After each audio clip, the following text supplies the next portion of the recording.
Noticiario 1936. Los 150 días que cambiaron la historia de España.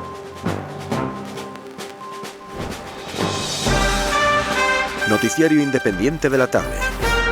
Desde nuestros estudios de la calle Antonio Maura de Madrid.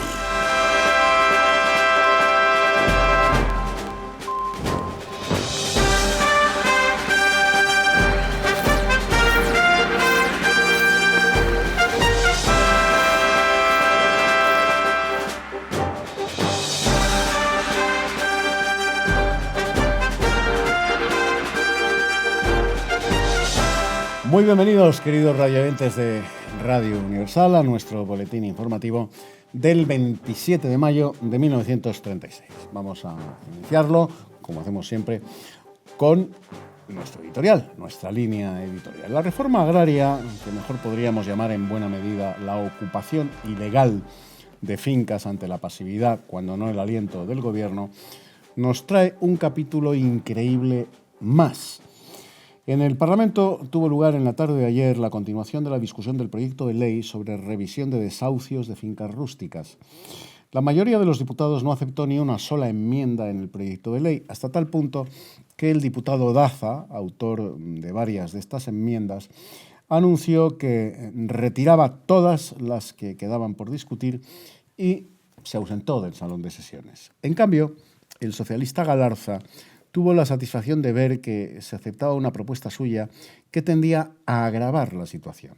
Fue aceptada por la Cámara, con mayoría Frente Populista, que las costas de todos los juicios de desahucios que están en suspenso sean abonadas por los demandantes. Las ilegalidades que se están convirtiendo en legales por el rodillo de votos Frente Populista cuestiona no solo los derechos de propiedad, sino que ahora incluso castiga con cargas nuevas a aquellos que piden a la justicia que les defiendan contra los que injustamente, contra la ley, invaden sus propiedades. Si el gobierno quiere hacer la reforma agraria, que sin duda es necesaria, que expropie las fincas, pague su precio y luego las entregue a los campesinos sin tierra a costa de los impuestos de todos los españoles. Que haga la reforma agraria, al menos con apariencia legal. El señor Calvo Sotelo afirmó: es inexplicable que los grupos de derechas que están ahí dentro contribuyan a esta simulación. Y vamos ahora con nuestra primera noticia publicitaria antes de iniciar el relato de la actualidad nacional. La crema líquida de pepinos Gemei, pura y fragante, limpia y suaviza la piel, dándole el aspecto fresco y delicado de los pétalos de flor.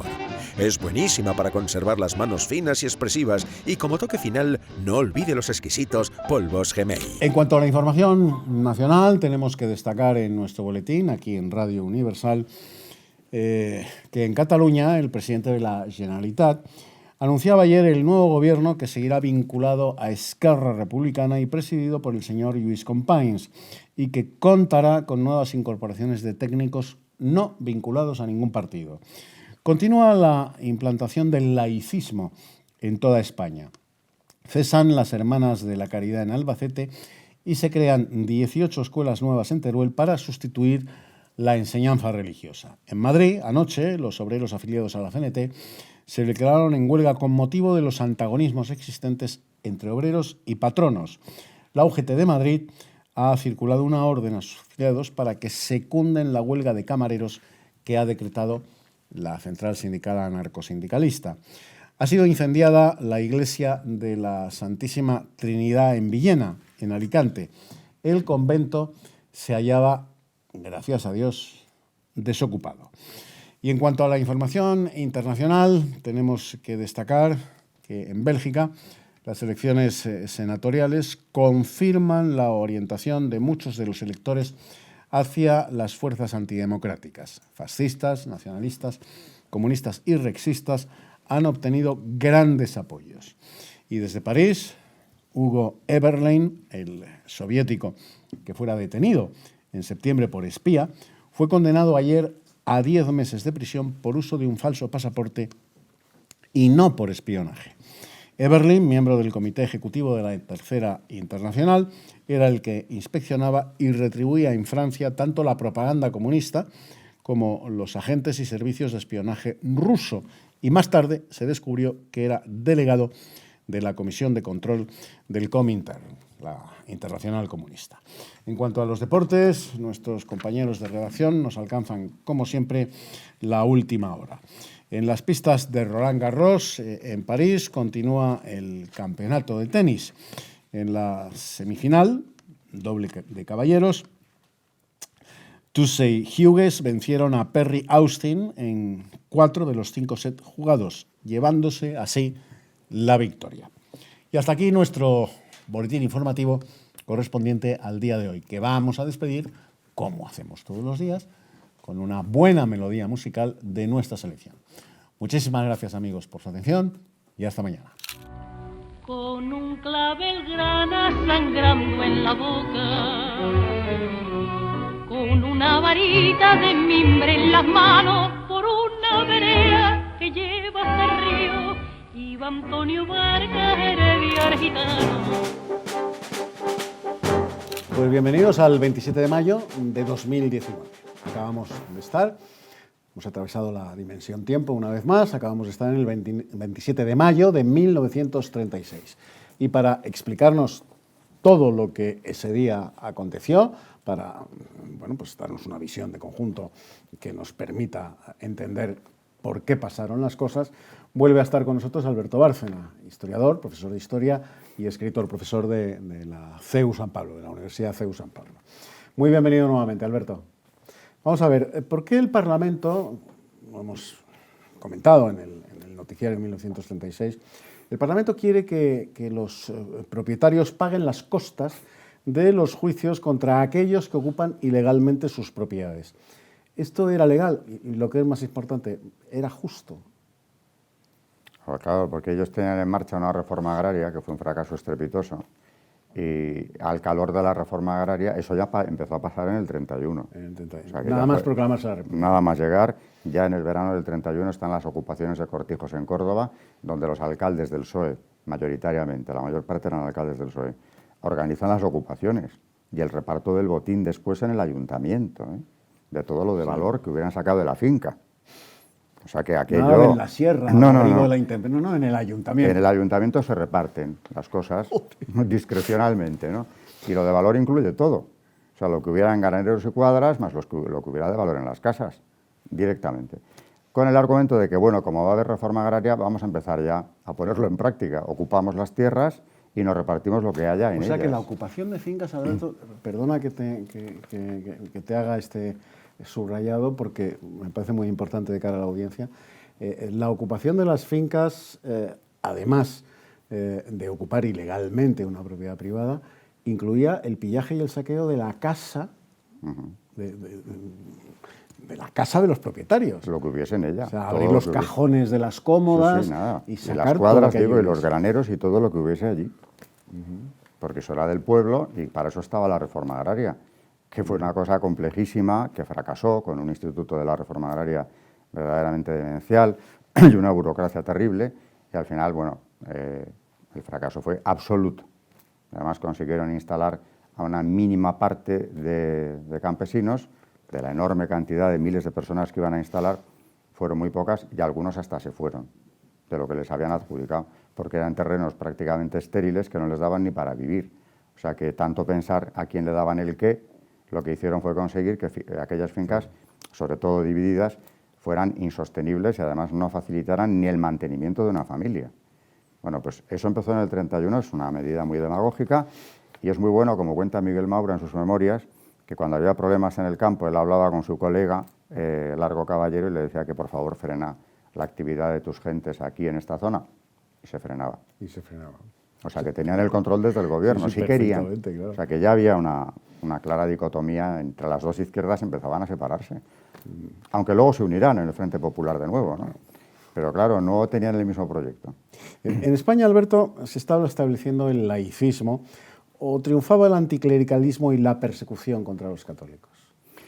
En España, como decía el otro día hablando de lo mismo, la persecución es a todos los niveles. Hay una persecución legal, que ya se ve con la Constitución del 31.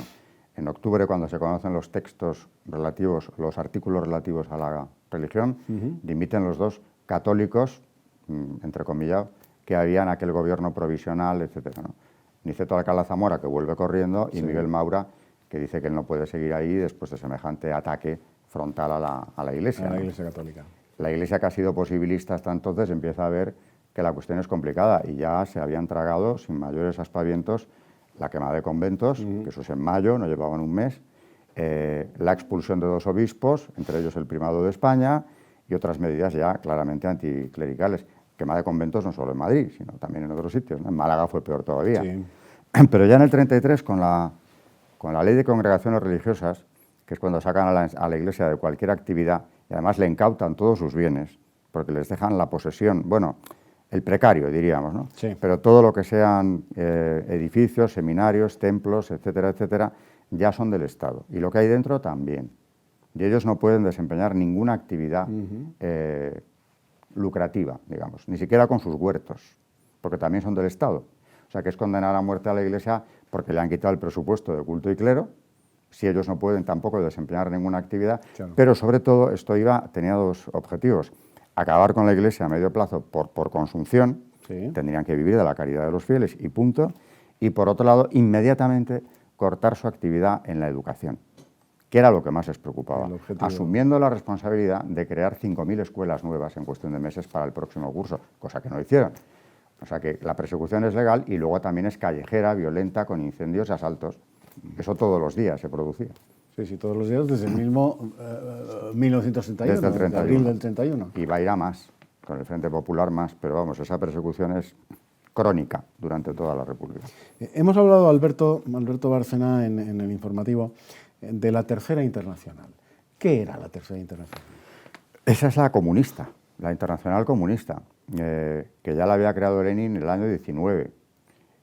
Y naturalmente, claro, en el 35, que es cuando ellos celebran sus congresos, el del año 35 se celebra en Moscú y ahí es donde toman la decisión, que a nosotros nos va a afectar mucho, de crear frentes populares, porque hasta entonces habían ido por libre, los comunistas solos, para imponer nuestro modelo. Ahí comprenden que les va a ser mucho más rentable aliarse con las otras izquierdas. Claro. Y se abren, con lo cual, claro, efectivamente consiguen un frente popular en Francia, que no es como el español, pero es también demoledor, y el español, de donde ya sale investido el 35 como jefe de Moscú. El candidato de Moscú es Larco Caballero, que es del PSOE, no comunista, pero es tan bolchevique que podía haberlo sido perfectamente, ¿no? Y claro, esa alianza de todas las izquierdas para asumir el poder, aunque luego entre ellos se maten y acaben mal, porque, como digo, los proyectos son diferentes, ¿no? Tienen proyectos distintos, eso se acuerda en Moscú. O sea que lo que se está viviendo en España, en el Frente Popular, esa experiencia trágica, es una experiencia que responde a un proyecto soviético financiado, organizado y dirigido desde Moscú, como todos los partidos comunistas que funcionaban en Europa. Todos estaban dirigidos desde... Y financiados. Y financiados por Moscú, efectivamente. ¿Qué era el partido belga Rex, los rexistas, de los que también hemos hablado?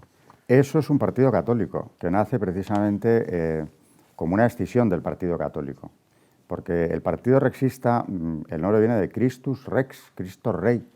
Había una editorial y un periódico también, que se llamaba así, y el fundador del rexismo prácticamente es León de Grell, que es católico a ultranza, doctorado por la Católica de Lovaina, que hay que ver cómo está después Lovaina. En aquel momento hay esa escisión porque él comprende que el Partido Católico belga no responde para nada a las necesidades de un tiempo crítico como era aquel.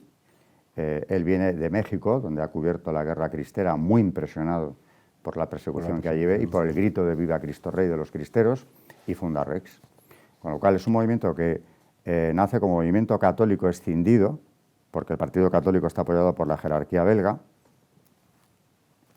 con más o menos acierto, pero el rexismo es otra cosa, que va oscilando cada vez más hacia los movimientos como el nazismo, por ejemplo, y el fascismo de Mussolini. Cuidado que esto se precipita, porque hasta el estallido de la guerra, de Grell apoya la neutralidad del rey Leopoldo de los belgas. Vamos a mantenernos neutrales. Y cuando ya ve la debacle absoluta, al contrario, se acerca al eje. Y acaba creando la Legión Valonia, que es el equivalente en Bélgica a la División Azul Española. Pero más que por ayudar al eje, desde luego la División Azul tiene como objetivo, y la Valonia igual, defender la Europa cristiana. frente al enemigo comunista, que por eso es en el 41, cuando ya Hitler se lanza a la Operación Barbarroja contra Rusia. Efectivamente. Un general que yo tuve la fortuna de conocer porque vivió en España. Murió aquí, de hecho, vivió muchísimos años aquí. Alberto, muchísimas gracias. Y a todos ustedes, pues ya saben, hasta mañana.